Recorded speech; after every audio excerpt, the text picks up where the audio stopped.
又到咗行山教練帶行山嘅時間啦！今次我哋嘅目的地就係去涌溝脊同埋子午石脊啦。今次嘅路線都係會比較短程嘅，佢全長3.57公里，但係佢嘅難度就比起上次嘅紫羅蘭山高1星啦。今次我哋嘅起點就會喺樂富商場，而我哋嘅終點就喺大圍嘅顯徑。好啦，咁出發之前記得全民 LSSC 啦，記得 like 同 share 我哋呢條片 ，subscribe 我哋嘅 channel， 再撳埋隔離個鐘仔。好啦，我唔講咁多啦，去片。今日嘅出發點係樂富商場，可以搭地鐵或者搭巴士總站嚟到之後，跟住就上去過去獅子山嗰邊嘅。過完樂富商場之後，一路行條天橋啦，向住呢個方向一路去啦。去到行人天橋盡頭，我哋就見住呢個牌，宏輝中心呢個方向落返去啦。跟住我哋就沿住呢個方向上天橋過去對面天馬苑，然後跟住向住獅子山個方向啦。喺下邊扶手電梯上完嚟之後樓梯，跟住再向呢一個方向行。頭先轉完咗之後，唔好再去啦，我哋揾呢度落返去。然後跟住再直上。頭先喺下邊一出到嚟馬路，相信大家朋友會嚟過呢度啊，天宏苑啊、宏美閣啊，咁跟住嚟個意思就係雲獅子山落嚟啦。我哋而家就向呢個方向上返去啦。喺對面睇住天馬苑商場個牌，出到嚟馬路之後，竹園道行過對面樓梯直上。我哋經過公園之後，大家見到啦，今日好清啊，好靚啊，成個獅子山。OK， 咁跟住我哋就公園呢邊講，左邊偏左，我哋唔係上獅子山，我哋試兩個新嘅脊。咁獅子山就梗係有獅子啦，估唔到多咗隻咁嘅嘢喺度。咁其實就係公園嘅呢個方向，而家俾大家睇翻啦。咁但係就唔可以同時間兩隻獅子影晒啦，即係所講嘅頭先係獅子同埋獅子山。咁我哋一路向住廁所呢個方向斜路一路行。今日上嘅係涌溝脊同埋子午脊。我哋就喺呢一個草地球場嚟到呢一度有一個罅位，運呢一度入咗嚟鐵絲網嘅時候小心啲啦，有啲刺啦。跟住沿住呢條坑嘅呢一邊落去下邊。剛才喺嗰邊過嚟啦，一過到嚟之後裝咗呢條樓梯，我哋就向上行啦。就唔過去獅子山隧道頂，因為嗰度其實咧就有啲私人地方，同埋唔建議大家過啦，因為係隧道頂，咁所以唔會建議大家行上邊噶啦。我哋行呢邊上。頭先配水跳頂嗰個草地啦，上到嚟第一個坑位，我望翻出去獅子山隧道口呢度，大家見到噶啦。呢個感覺都幾特別，因為就係喺平時經常出入嘅獅子山隧道上邊。咁我哋就上高咗幾層啦。咁然後跟住就係沿著呢啲人做斜坡嘅欄杆，一路向呢個方向行啦。行完長欄杆之後，又嚟到另外一個類似引水道渠口嘅地方，就向住呢度行落去啦。頭先就暈凹咗落去個位，沿住一條有人開過嘅路，一路好清晰噶啦，跟住就行到噶啦。上到嚟嗰度比較開揚啲個位，望翻對落就係獅山2號配水庫啦，然後跟住望翻上呢個都幾好嘅角度睇獅子山。頭先就呢一度有條繩咁樣一路過到嚟呢一邊，一路咁樣上去，沿住呢個脊一路上啦。但係小心啲繩會唔會個維修，望一望個狀態先至好依賴啦。沿途嘅繩大家評估下符唔符啦。譬如呢啲位咧，睇石位準嘅可以落到嘅。咁呢個啱啱係一個開陽位，望翻出去，正就係窩打老道。好啦，嚟到呢一度對出翻出去咧，亦都係頭先啦，配水庫獅子山配水庫2號啦。咁跟住出翻去窩打老道啊、九龍塘啦。咁我哋而家就喺涌溝脊嘅頂，咁我哋而家就再向前少少，就向翻個方向行涌溝脊。俾大家睇睇點解叫做涌溝脊，我哋就喺個脊嘅右邊。咁我而家倒翻轉頭影啦。咁呢度真係衝咗落去，深咗落去，一個叢林咁嘅。唔知睇下大家睇唔睇到個感受啦？一路再望翻出去，頭先就係九龍塘啦。再俾啲路況大家睇睇啦。呢啲碎沙山路線嘅，咁呢條比較闊啲啦。頭先有啲植被遮住啦，有啲比較斜啲啦。咁所以有心理準備嘅，你嘅鞋底唔得嘅，又或者係你好怕行呢啲路嘅咧，咁就唔好選擇行呢度啦。嗱，希望大家睇到個宏偉之處啦，有一啲似青山福地，但係原來喺九龍塘對上呢一個位，唔知大家見唔見到啦？一個深角涌溝脊。好，呢一個位可以睇到涌溝脊嘅宏偉之處啦。大家再望一望，比頭先個再更加好啲嘅，好有青山福地嗰種感覺。望翻出去個九龍塘、九龍半島，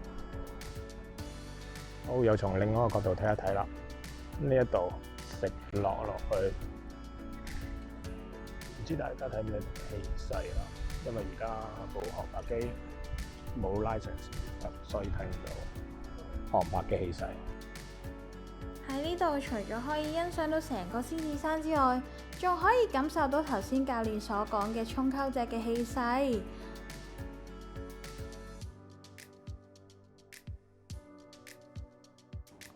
喺呢個位望返出去，仲可以欣賞到九龍區嘅城景添啊！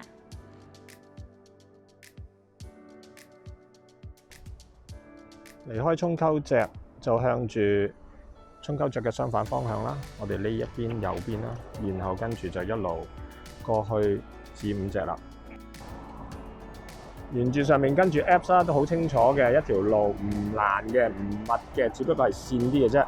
落到嚟近住龍翔道啦，一去到龍翔道嘅方向咧，我就沿住呢一個樓梯落翻去，後邊個車聲係相當之大聲嘅。上面樓梯落嚟啦，搭車就搭得多啦。第一次喺呢一個位咁近龍翔道，相當之繁忙嘅一個彎位啊！然後我哋繼續向嗰個方向再上翻上邊子午脊。頭先雲龍翔道長樓梯一落，然後行咗少少龍翔道之後，嚟到呢個閘口側邊呢條小路，然後先至吸翻入去長樓梯上。龍翔道長樓梯一路上到尾，上到頂，前面就落翻去噶啦。咁我哋就轉右呢一度，再上前少少就裝翻子午石脊啦。行咗一橛路少少啦，呢度有一個隱藏喺山坡之中嘅傑作喎。唔知大家網友有冇啲咩資料？呢一個建築似一間屋，究竟係咩嚟嘅咧？嗱，呢一座唔知大家會唔會諗翻起喺城門碉堡睇過一個醉酒灣防線嘅歷史，就係話喺北打山直至到城門對落嘅有一條防線，當年就係會有好多咁嘅碉堡係做一個防衛。咁而家一路行過去咧，呢一座建築物咧都有咁樣伸延過喺個林入邊嘅。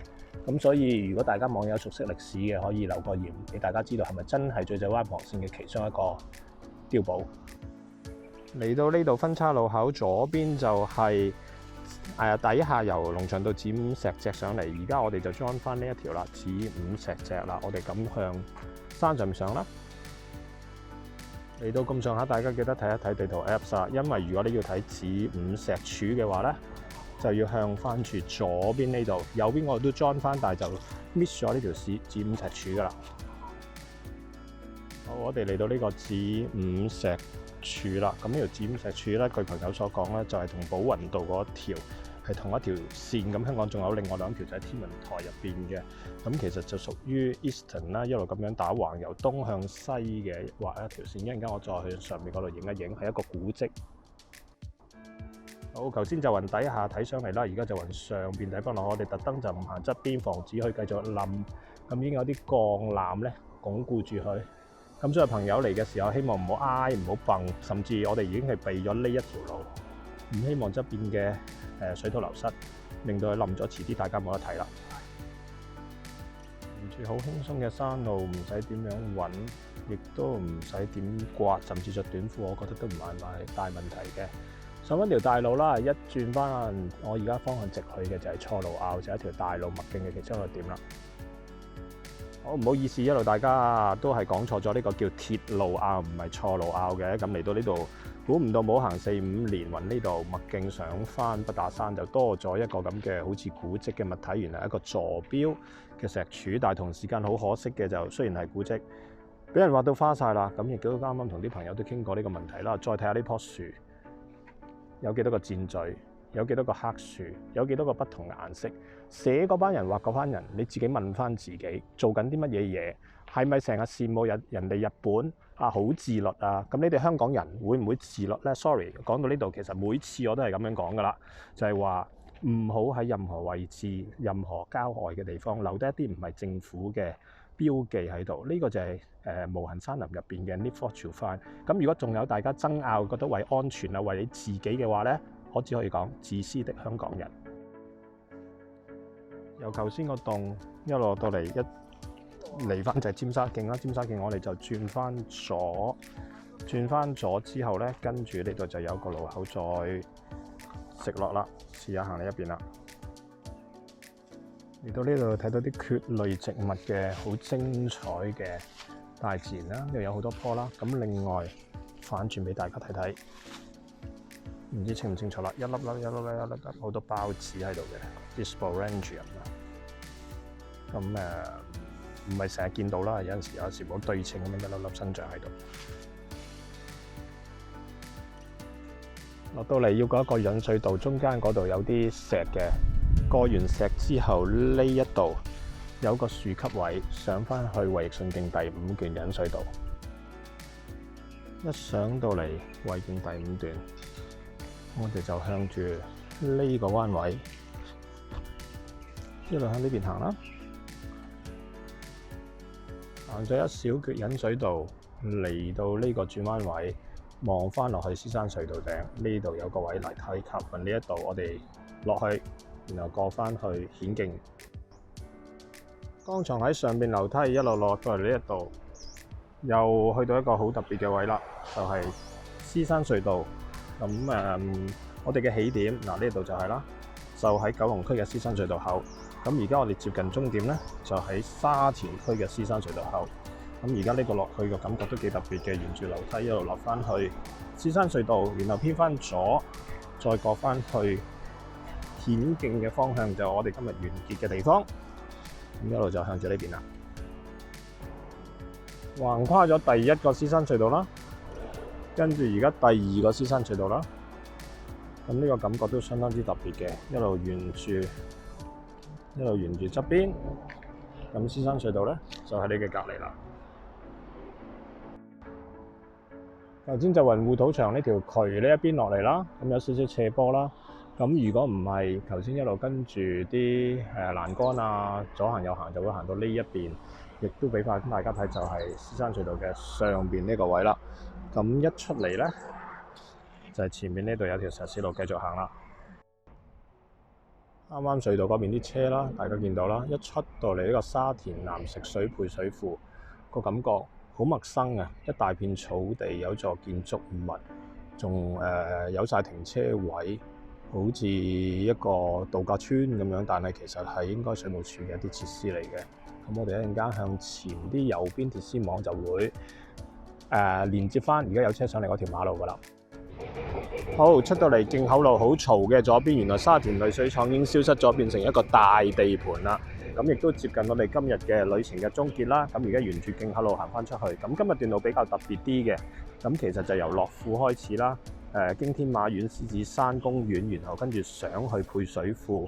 第一就經咗涌溝脊，一個相當之可觀，亦都相當之少人去嘅地方，然後就落翻去龍翔道，再上翻去子午脊就睇呢個子午石柱，然後再上翻去鐵路坳嗰度咧，唔好意思，即係有啲都覺得啲人黑樹啊、箭嘴啊，咁嗰度比較有少少唔係好開心啦。咁跟住就落翻去呢個經一條好細嘅路，一條 zigzag 嘅路落翻青沙徑，再青沙徑再落翻去衛奕信徑第5段。咁沿途睇咗好多同呢個無痕山林有關嘅嘢啦，就包括咗就係話黑樹啊，包括咗動物啊、留記號啊、古蹟啊，咁希望大家繼續支持住呢條頻道，分享、訂閱同埋讚好，保護住呢個香港嘅大自然。唔好，如果有身邊嘅朋友係做頭先所講嘅行為，真係大家要同佢講講，係咪應該大家再停止呢啲咁嘅行為呢？唔好再周圍黑樹留標記，甚至留絲帶呢。